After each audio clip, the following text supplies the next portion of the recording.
From Washington, this is VOA News.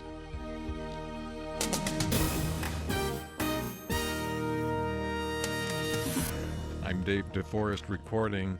An accusation in Syria. The human rights group Amnesty International is accusing Russian and Syrian forces of deliberately targeting Syrian hospitals and medical facilities with airstrikes.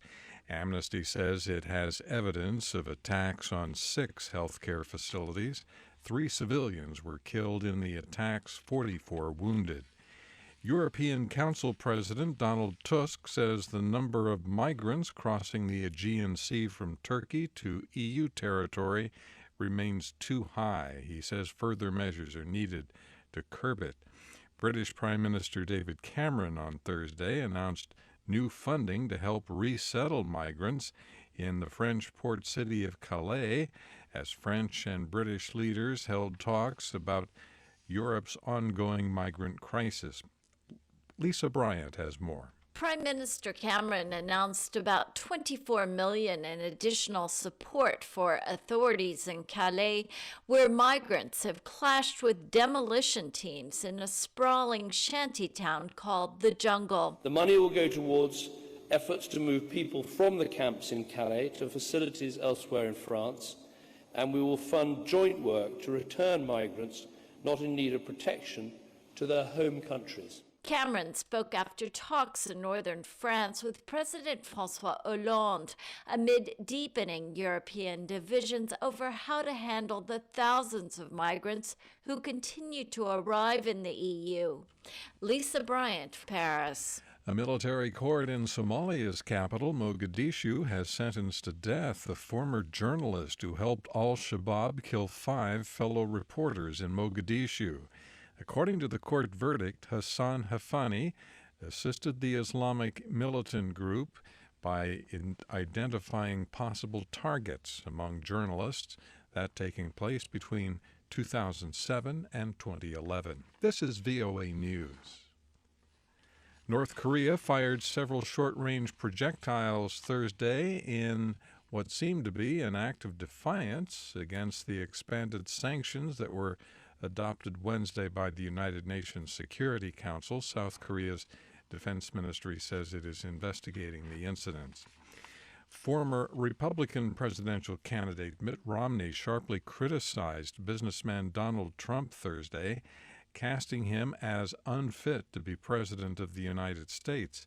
Romney said Trump has neither the temperament nor the judgment to be president. His domestic policies would lead to recession. His foreign policies would make America and the world less safe.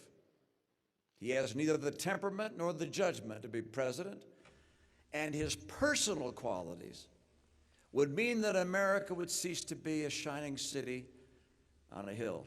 Trump lashed back, calling Romney's remarks nasty. I'll just address it quickly because it's irrelevant. Look, Mitt is a failed candidate. He failed. He failed horribly. Another former Republican presidential nominee, Senator John McCain, tweeted that he agreed with Romney. Afghanistan's chief peace negotiator says talks with Taliban-led insurgent groups are a last opportunity for reaching an accord. Direct peace negotiations between Afghan government and Taliban delegates are expected to take place in Pakistan later this week. A Burundian opposition group is welcoming the selection of former Tanzanian President Benjamin Mkapa as the new mediator for talks between the government and other stakeholders.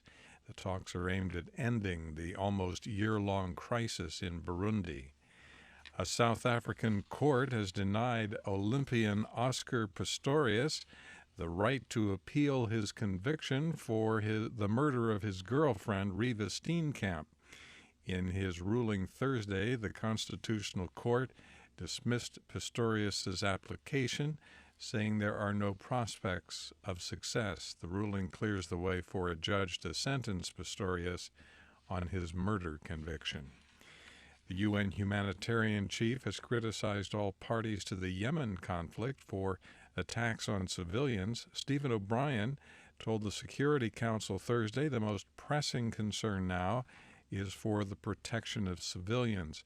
O'Brien said since the start of the war nearly a year ago, some 2,000 children have been injured or killed from airstrikes, shelling, ground fighting, and unexploded artillery. Police in Turkey shot and killed 2 women Thursday who attacked a police station with guns and grenades. There were no reports of other injuries or in the attack. The women initially fled after firing at the station and hid inside a nearby building. Police surrounded the site and launched an assault that ended with the women dead. The identity of the 2 attackers was not immediately known. In Washington, I'm Dave DeForest. That's the latest world news from VOA.